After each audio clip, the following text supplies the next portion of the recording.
Ma'am, thank you so much for speaking to us here on NDTV.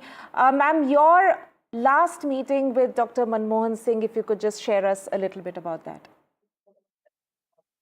Well, I went to see him in his house. Of course, we worked together for a long time during Narasimha Raoji's prime ministership when Dr. Manmohan Singh was finance minister.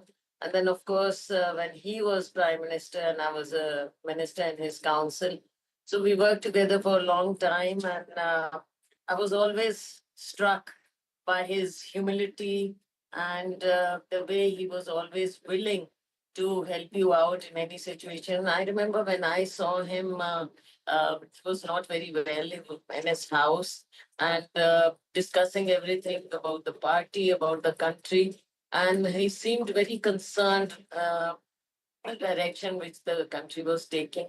But he was always very humble, very decent, very, very decent. Never used a word out of place.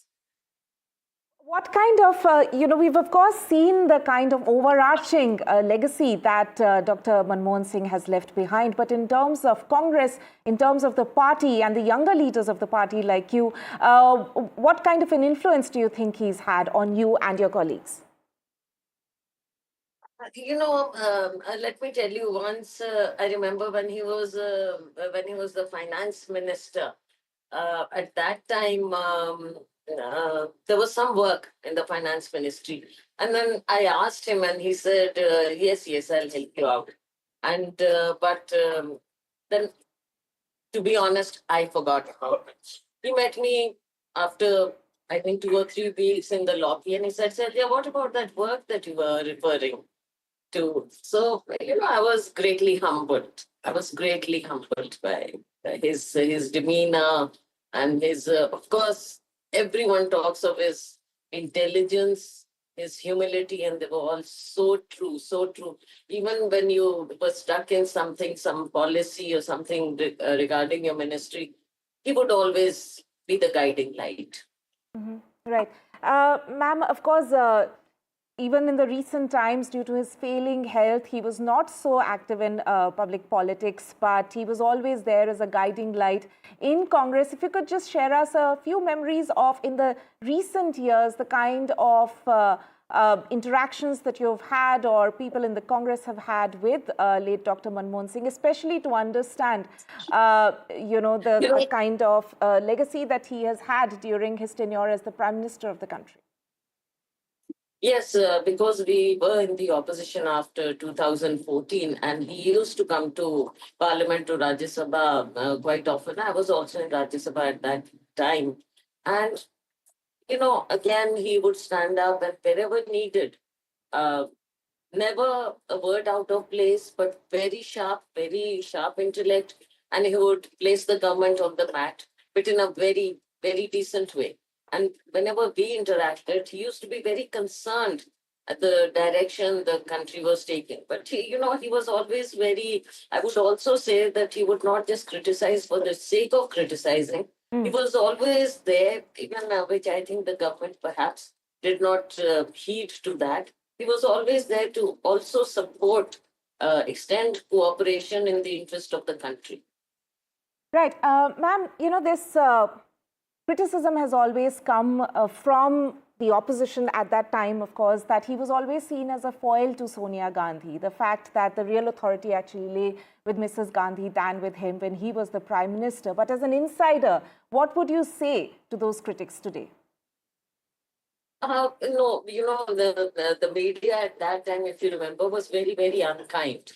And they did try to run him down, but being witness to so many things during the government at that time, Mrs. Gandhi extended all possible courtesies to him. And he, because of his own personality, was very respectful of her. And I think it worked extremely well. You'll never see this kind of an example in history otherwise, that the way both of them worked together, Madam in her sagacity with her, whatever she could give support, whether it was in government or in the party, Madam gave all support to him. And he was very respectful, but in the government, he knew exactly what needs to be done, what needed to be done. And I'm sure that they discussed all those things between themselves. Right. Especially during the second tenure of UPA 2, when he was the Prime Minister, then Ms. Selja, there's also been a lot of pressure on him at the time, especially because of all the cases that had been filed at that point. But you, again, having worked so closely with the late Dr. Singh at that point in time, if you could just share us a few anecdotes, if you have, as to how he handled that kind of pressure. As you said, that even he spoke about it, the fact that the media then was more unkind to him. But if you could Yes, just if share you us a remember, few inside glimpses. yeah, I remember the second tenure, especially, when there was this dharna in Delhi and all of these opposition parties joined hands. But he could handle it. I remember even in the cabinet, we used to discuss as to how to handle. Tata was there, Pranab Mukherjee Saab was there, and there was a particular situation which arose. But I think what I used to see was that he was willing to take advice from everybody, whether it was Sharad Pawarji, whether it was Dada, whether it was, even we were not as senior as those leaders, but whenever we had any suggestion to offer, he would listen very, very carefully. And in the cabinet, it was not that everybody else kept quiet. So we all used to give our views, and he used to listen to everyone.